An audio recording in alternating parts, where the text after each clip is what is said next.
Growing up, I had dreams and aspirations, but always felt like the kid that didn't fit in. For the most part, I wasn't a bad kid, but when I made the transition into adulthood, I turned to the streets for guidance. This led to getting locked up in juvenile hall, doing time in CYA, and eventually a 120-month sentence in federal prison. I had a lot of time to think and reflect during my federal sentence, so I share with you what I learned, hoping I can positively influence someone else's life with Prison Talk. Getting down with Fresh Out. Hit that like, hit that subscribe button, share the channel. I had got a question from one of the viewers about how are you treated in prison if you're smart. Smart meaning book smart, college educated. You're in prison for maybe a money crime where you were getting a lot of money. Well, you'll be treated, I would say, in a higher esteem than your average inmate. And typically, if this individual is working in a law library, that's where a lot of the smarter people hang out at, reading books, researching, doing a lot of studying. These people will be kind of coveted. The race thing, as far as, that person being a smart black person, white person, typically the smarter white person will get more of the attention because generally a lot of the people from other nationalities have an inferiority complex, so they feel that this white person that maybe came from a particular background that just happened to get caught, that was getting a lot of money on the street, is more well-versed, traveled, and educated. So they will naturally tend to petition this person to help them with certain things, or ask them of, different questions of a business nature, real estate, LLCs, investing, things of that nature. And that person will usually, take advantage of these situations, helping a lot of people. Hopefully they're somebody that's upstanding, but there's also been situations where a lot of these guys, because they don't stop the hustle and they don't really care who they beat, they continue to get money for future investments and defraud people even while they're in prison. I know there was a gentleman that a friend of mine said that was a white guy at one of the lows, and this person had a bunch of people that really looked up to them because they were getting a lot of money on the street, had pictures of nice cars, houses, traveling. And actually while in prison, this person got guys to invest in him and con guys out of in excess of over $100,000 in prison. And of course, once the con game was exposed, this particular white guy, checked into the hole and tried to get off the compound because they were going to split his wig. But typically, if you're a white guy in the feds, I'm not talking about the state, I'm talking about in the feds, because a lot of the white guys in the feds that were on like white collar time, not no weirdo shit, but white collar time, money laundering, embezzlement, they have an air of posture about themselves, how they carry themselves, and they usually kind of migrate into the law library for work, and they know that people passing through there, they can run game, and they do their thing in there. Not saying all the white guys, but a lot of people, especially the Hispanics and the black guys, look up to these white guys and assume that because they were in a different social circle, they know more than they could know on the street. So they kind of sometimes fall prey, because there are guys that have been in there, and because of their, skin tone, have been able to run game and, got guys to invest in them while in prison and suckered them out of excess of six figures. Groups of guys. I've heard about this happening. And a lot of times these guys, after they get the money, have you send it to their people, promise you an investment or help you do this or do that, and then they just disappear and go check into the hole, and they don't care.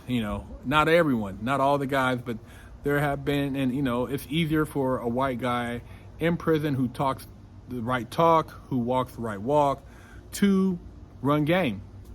Now, as far as a smart black guy in prison,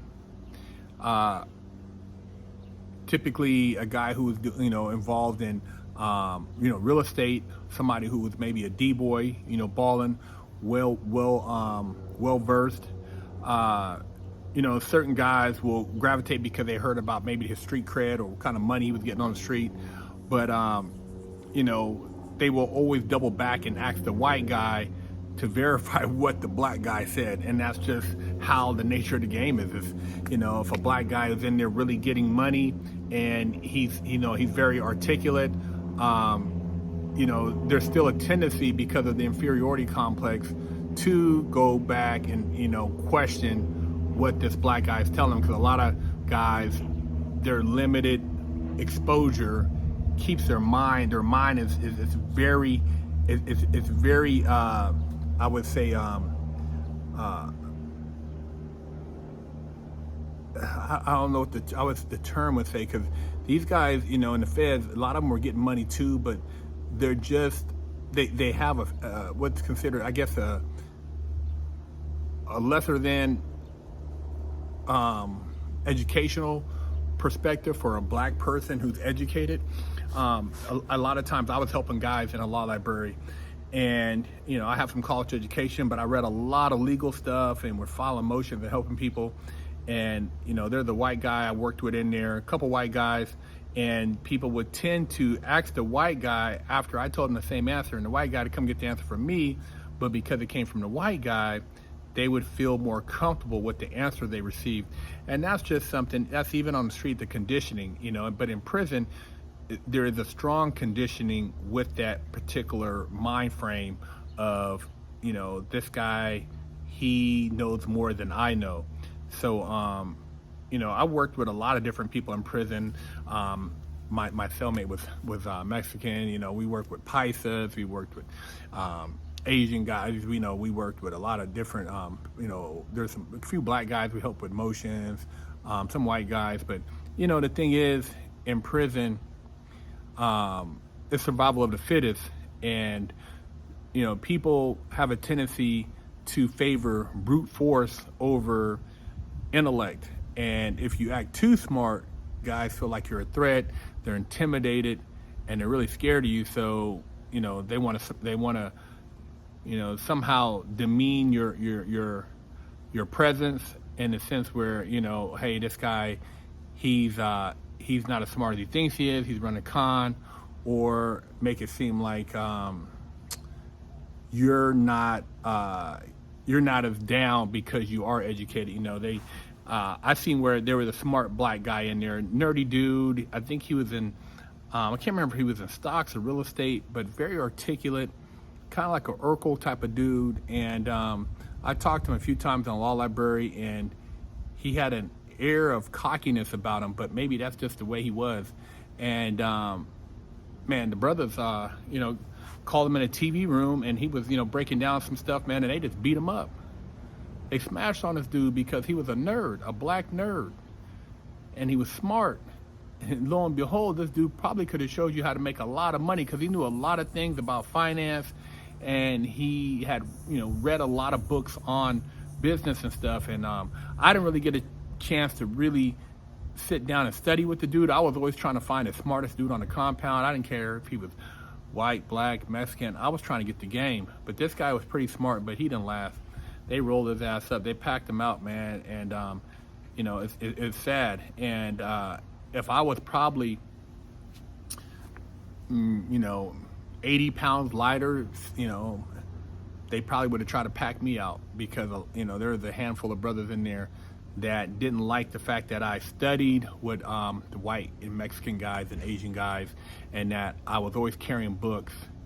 and there was some animosity, towards that, as far as me being a person who was still pushing to have certain standards.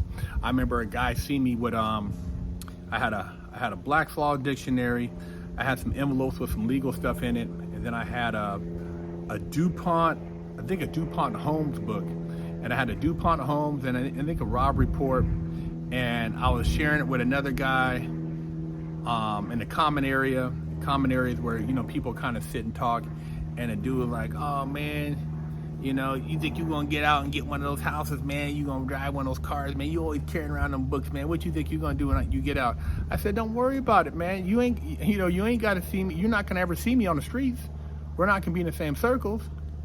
And dude was just mad because he was ignorant, because he didn't take the time on the street to really educate himself. But he got a lot of money in the D game, but he was doing, like, I think 15 years. I was doing a dime, and he was just mad because I had chose to hold on to some dreams from when I got out that I could pursue and elevate myself. And this dude, he knew that all he had after his 15 years is getting out and go working for somebody, because that's what he had already programmed his mind for. He didn't have to, but he programmed his mind for that. So dude, he acted like he wanted to get out, but I was like, dude, why don't you mind your business? I didn't ask you to come over here and look in the magazine. I'm not talking to you. I ain't sharing that with you. Me and you ain't even got to talk. And then after that, he mad dogged me a few times and shit and blah, blah, blah. And then, my whole go-to move with a lot of those ignorant ass dudes like that, these barbaric, low vibration knuckleheads, I would just shoot them an envelope with a book in it, and that book would be a porn book. And once they looked at that porn book, they little wee-wee would get tingled, and then they'd be cool, because then they big hurt, good looking, man. So you deal with those people on their sexual lust. You shoot them something, you let them absorb that, get that frustration out, and then I shoot them another book here and there. But I always kept a couple books just to de-escalate situations like that when I was dealing with knuckleheads. There's a lot of knuckleheads, man. Brothers, because I didn't sit down and watch BT, and I didn't hang out on the yard, or I didn't do certain things, or hang out in the gym. I had a program. I did my thing, worked out, and then I studied. I did a lot of studying, a lot of reading, man. Had my power group. We was up in there, running think tanks. I was talking with dudes from, like, Oregon, Washington, dudes from, Florida. I was in there really on some think tank type shit. And sad to say, a lot of people that looked like me didn't like that.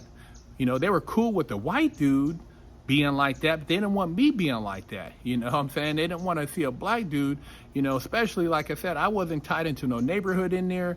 I didn't have no homies. I was just me. And that kind of pissed off a lot of people because of how I carried myself. I remember another instance, man, where there was a cat, and he seen me going to a library, seen some guys that were coming to me asking questions. He says, "Oh man, what that nigga Hurt charging you, man? What he charging? He be ripping niggas off over there. What he charging you, man, for emotion, man? What he over there, man? He get money off you guys?" Yeah, I do. He always be trying to hustle somebody in the law library. Do you know that same ignorant ass nigga, man, he went to my cellmate, who was a Mexican guy, showed him emotion he got dealing with a divorce situation. That my Mexican son was laughing, showed me the paperwork, because he knew that I was the one who did a lot of the paperwork. But he came to him and was going to pay him to do the paperwork, knowing that I was going to be one of the people helping with the paperwork, because I did a lot of the motions in there. But he was so in his feelings, and couldn't stand the fact that an intelligent black man was minding his own business, doing his own program. He went around and talked to my cellmate because he didn't want to humble himself to ask me to help him, because his dumbass couldn't read. He didn't understand what the paperwork was saying. See what I'm talking about? Being smart in prison, man, when you're black, these cats, man, they just, some of them, they get in their feelings, man. And this is in the feds. I don't, didn't do a lot of time or any time in the state except for, YA, fire camp. But in the feds, man, you got a lot of smart people, a lot of smart brothers, white guys, Mexicans, you got all type of smart Asian dudes, a lot of smart dudes in general. But, depending on, you're judged by like what type of crime,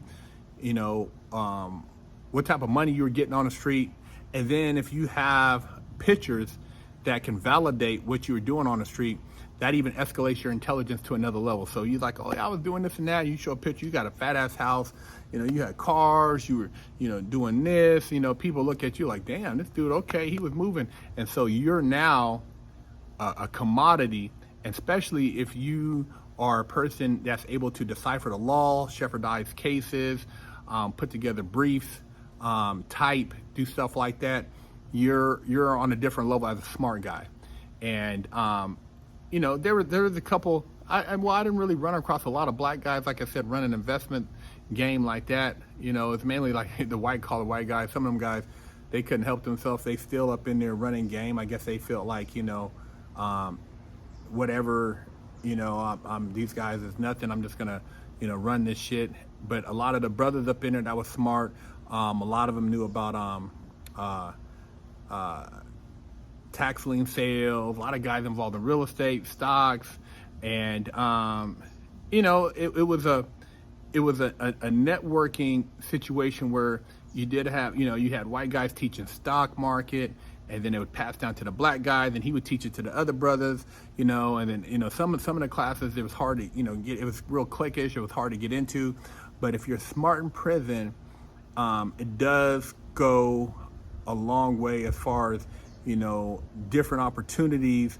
The guards look at you different if you know how to write like administrative, paperwork, on the warden and stuff. If you know how to file paperwork, you're a threat. They don't mess with you as much.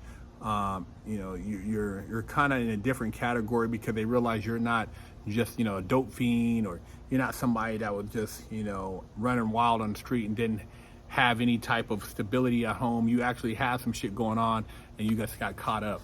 So yeah, a smart person in prison, he's treated differently.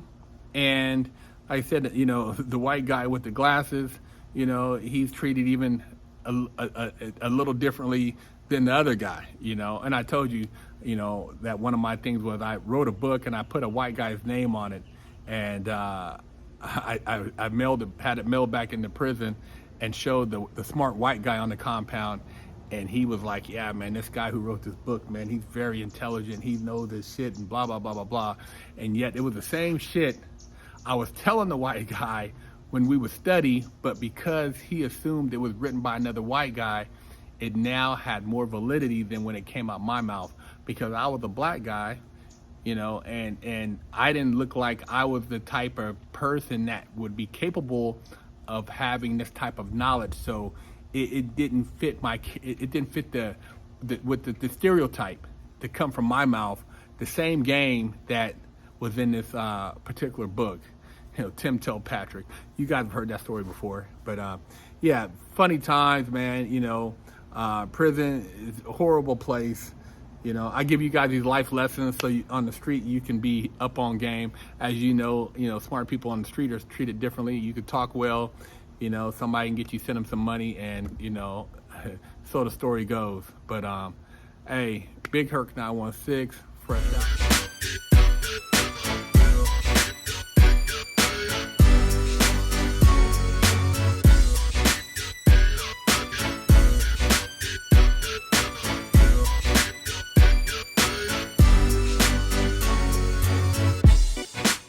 Lockdown's over. Get your yard time in. With Fresh Out Ministries, we're doing a new program where we're doing a takeover of a mom pop cafe or restaurant, and we're doing a pay it forward. So we're going to offer free meals at this particular restaurant or cafe, mom pop, for a certain amount of time, and we are asking that you make a donation to pay it forward so that we can continue doing this program for other mom pop restaurants and cafes, because we know that it's hard times out here. You have a lot of people that talk the talk, but they don't walk the walk. And so we're actually walking the walk. We've been doing it for over 11 years on social media. We've been getting shadow banned. We've been getting demonetized. So we want to give back, and this is our way of giving back to helping everybody through these trying times with this economy. You know, a lot of churches, they got $100 billion, and you don't see them out here helping the people who are in times of need, but they're still taking in the form of donations. But how's it helping the community? We want to build a community sense where we help each other. We can all overcome. You can't sit around waiting for somebody to save you. You got to save yourself. And this is the way you do it. So by us being able to do these takeovers with Fresh Out Ministries, with the mom pop restaurants and cafes, we want to build a film, talk to you guys, get your feedback on what's going on right now in society. Hopefully you guys find it in your heart to donate. This donation, which is a pay it forward, will allow us to do other mom pops around the country eventually. But right now we're going to be in Southern California and Los Angeles, Orange County. So hey, reach out to your local businesses there. And if you are out of town in another area and you would like us to come there, if you provide the necessary means, we will come there also and do the same pay it forward. But right now, hey, if you're in locally in Los Angeles, Orange County, hit us up, freshoutseries@gmail.com. You can also make a donation on our link tree on our Instagram at Fresh Out Series.